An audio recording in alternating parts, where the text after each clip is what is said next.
Hello everyone, welcome to challenge coaching institute. ఈరోజు ఈ video ద్వారా నేను మీకు అందించబోయే ఇన్ఫర్మేషన్ ఏంటంటే ఆర్ఆర్బీ రీజనల్ రూరల్ బ్యాంక్స్ నుంచి క్లర్క్ నోటిఫికేషన్ అనేది మీకు రిలీజ్ అవ్వడం జరిగింది. వాటికి సంబంధించిన అడ్మిట్ కార్డ్స్ అనేవి రిలీజ్ అవ్వడం జరిగింది. మీ మొబైల్ నుంచి ఎట్లా డౌన్లోడ్ చేసుకోవాలి, వెబ్సైట్ ఏమి విజిట్ చేయాలి, అక్కడ మీకు డేట్ ఆఫ్ బర్త్ దగ్గర ఏమి ఎంటర్ చేయాలి, ఎటువంటి మిస్టేక్స్ లేకుండా హాల్ టికెట్ ఎట్లా డౌన్లోడ్ చేసుకోవాలి, దాంతోపాటు మీరు ఎగ్జామ్కి వెళ్ళేటప్పుడు తీసుకెళ్ళవలసిన థింగ్స్ అనేవి డిస్కస్ చేసుకున్నాం. అండ్ ఇంకొకటి ఏంటంటే ఈ వీడియోలో ఎగ్జామ్ ప్యాటర్న్ అనేది కూడా చేంజ్ చేయడం జరిగింది. వీటికి సంబంధించిన ఫుల్ డీటెయిల్స్ అనేవి ఈ వీడియోలో నేను ఎక్స్ప్లెయిన్ చేస్తాను. వీడియో స్కిప్ చేయకుండా చివరి వరకు చూస్తే కనుక మీకు ఫుల్ డీటెయిల్స్ అనేవి అర్థం అవ్వడం జరుగుతుంది. వీడియో చివరి వరకు చూసిన తర్వాత నచ్చితే కనుక లైక్ చేయండి, మీ ఫ్రెండ్స్కి షేర్ చేయండి. ఇలాంటి జాబ్ అప్డేట్స్ కోసం మన ఛానల్ని సబ్స్క్రైబ్ చేసుకుని పక్కన ఉన్న బెల్ ఐకాన్ క్లిక్ చేసి ఆల్లో పెట్టుకోండి.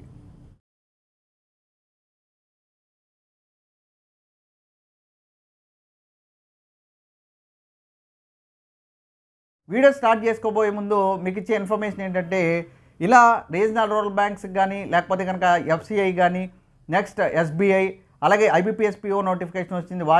వీటిలన్నింటికి సంబంధించి మన ఇన్స్టిట్యూట్ నందు online live coaching and offline coaching అనేది ఇవ్వడం జరుగుతుంది. ఎవరైనా ఇంట్రెస్ట్ ఉంటే కనుక ఇక్కడ ఇచ్చినటువంటి ఫోన్ నెంబర్ని సంప్రదించండి. ఆన్లైన్ లైవ్ క్లాసెస్లో మీకు ఈచ్ అండ్ ఎవ్రీ టాపిక్ అనేది ఆన్లైన్ లైవ్ క్లాసెస్లోనే చెప్పడం జరుగుతుంది. మీకు ఏ డౌట్ వచ్చినా కూడా అక్కడ క్లారిఫై చేసుకుని ఫార్వర్డ్ అవ్వడానికి అవకాశం అనేది ఉంటుంది. మిగిలిన వేరే చోట ఎక్కడ కూడా మీకు ఆన్లైన్ లైవ్ క్లాసెస్ అనేవి ఫుల్ లెంత్ అనేది చెప్పడం జరగట్లేదు. మన ఇన్స్టిట్యూట్లో మాత్రం ఈచ్ అండ్ ఎవ్రీ టాపిక్ కూడా ఆన్లైన్ లైవ్ క్లాసెస్ అనేవి చెప్పడం జరుగుతుంది. సో ఇంట్రెస్ట్ ఉంటే కనుక ఇక్కడ ఇచ్చినటువంటి ఫోన్ నెంబర్ 9493307648 ఈ నెంబర్ని కాంటాక్ట్ చేస్తే కనుక మీకు ఫుల్ డీటెయిల్స్ అనేవి తెలియడం జరుగుతుంది. ఓకే, ఇంకా లేట్ చేయకుండా ఈ యొక్క వీడియో వివరాల్లోకి వెళ్తే కనుక ఆర్ఆర్బీ క్లర్క్కి అడ్మిట్ కార్డ్స్ అనేవి రిలీజ్ కావడం జరిగింది. ఎగ్జామ్స్ అనేవి స్టార్ట్ అవుతాయి కాబట్టి ఈలోగా మీరు అడ్మిట్ కార్డ్స్ అనేవి IBPS.in అని వెబ్సైట్ సెర్చ్ చేస్తే కనుక అక్కడ మీకు అడ్మిట్ కార్డ్స్ అనేవి కనిపించడం జరుగుతుంది. దాని మీద క్లిక్ చేస్తే కనుక మీ యొక్క రిజిస్ట్రేషన్ నెంబర్ అలాగే మీ డేట్ ఆఫ్ బర్త్ ఎంటర్ చేస్తే కనుక మీకు అడ్మిట్ కార్డ్ అనేది డౌన్లోడ్ అవ్వడం జరుగుతుంది. ఓకే, అడ్మిట్ కార్డ్ డౌన్లోడ్ అయిన తర్వాత మీరు ఎగ్జామినేషన్కి తీసుకెళ్ళవలసిన థింగ్స్ అనేవి నేను ఇక్కడ చూపించడం జరిగింది. ఎగ్జామ్కి వెళ్ళేటప్పుడు ఇవన్నీ కూడా మర్చిపోకుండా తీసుకెళ్తే కనుక మీకు ఎట్టి పరిస్థితుల్లో కూడా ఎటువంటి ట్రబుల్ లేకుండా మీరు ఎగ్జామ్కి అనేది వెళ్ళడానికి అవకాశం అనేది ఉంటుంది. ఇక్కడ చూసుకుంటే మీకు అడ్మిట్ కార్డుతో పాటు మీరు తీసుకెళ్ళవలసింది ఫోటో ఐడెంటిటీ ప్రూఫ్, అంటే ఆధార్ కార్డ్ కానీ పాన్ కార్డ్ కానీ డ్రైవింగ్ లైసెన్స్ కానీ ఇది ఏదైనా తీసుకెళ్ళచ్చు. దాంతోపాటు కంపల్సరీగా ఫోటోస్టాట్ కాపీ అనేది తీసుకెళ్ళాలి. నెక్స్ట్ చూసుకుంటే కనుక పాస్పోర్ట్ సైజ్ ఫొటోస్ అనేవి ఒక 2 కాపీస్ అనేవి ఎక్స్ట్రా తీసుకెళ్తే కనుక మీకు అక్కడ వాళ్ళకి యూజ్ అయితే కనుక యూజ్ చేసుకుంటారు. కంపల్సరీగా అడ్మిట్ కార్డులో ఒకటి అఫిక్స్ చేసిన తర్వాత కంపల్సరీగా ఇంకొక 2 అనేవి పాస్పోర్ట్ సైజ్ ఫొటోస్ ఎక్స్ట్రాగా తీసుకెళ్ళాలి. నెక్స్ట్ చూసుకుంటే కనుక పెన్ ఇవన్నీ కూడా యాజ్ యూజువల్గా తీసుకెళ్తారు. స్టాంప్ ప్యాడ్ అలాగే గ్లూ కూడా తీసుకెళ్తారు.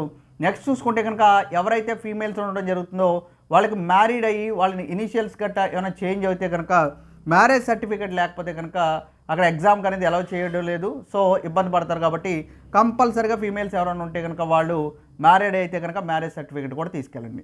నెక్స్ట్ ఇంపార్టెంట్ థింగ్ ఏంటంటే ఈ ఇయర్ నుంచి మనకి రీజనల్ రూరల్ బ్యాంక్స్లో సెక్షనల్ టైమింగ్ అనేది ప్రిలిమ్స్ కూడా ఇంట్రడ్యూస్ చేయడం జరిగింది. అంటే నోటిఫికేషన్లోనేమో కాంపోజిట్ టైం అనేది ఇచ్చారు. హాల్ టికెట్లో చూస్తే కనుక మనకి హ్యాండ్ అవుట్లో ఇచ్చింది ఏంటంటే ప్రిలిమినరీ ఎగ్జామ్లో కూడా సెక్షనల్ టైమింగ్ అనేది పెట్టారు. అంటే మీకు 45 మినిట్స్ ఎగ్జామ్ ఉంటే కనుక 25 మినిట్స్ కంపల్సరీగా రీజనింగ్ మాత్రమే ఓపెన్ అవుతుంది. దాని తర్వాత న్యూమరికల్ ఎబిలిటీ అనేది 20 మినిట్స్ మాత్రమే ఓపెన్ అవ్వడం జరుగుతుంది. సో ఈ డిఫరెన్స్ అనేది చూసుకుని దాని ప్రకారంగా ప్రిపేర్ అయితే కనుక ఎటువంటి ఇబ్బంది లేకుండా ఎగ్జామ్ అనేది రాయడానికి అవకాశం అనేది ఉంటుంది. సో వీటికి సంబంధించిన ఫుల్ డీటెయిల్స్ కోసం ఇంకేమైనా డౌట్స్ ఉంటే కనుక కామెంట్ సెక్షన్లో కామెంట్ చేయండి, రిప్లై ఇవ్వబడుతుంది. ఇలాంటి వీడియోస్ కోసం మన ఛానల్ సబ్స్క్రైబ్ చేసుకుని పక్కన ఉన్న బెల్ ఐకాన్ క్లిక్ చేసి ఆల్లో పెట్టుకోండి. వీడియో నచ్చితే కనుక తప్పనిసరిగా లైక్ చేయండి. Thank you and all the best.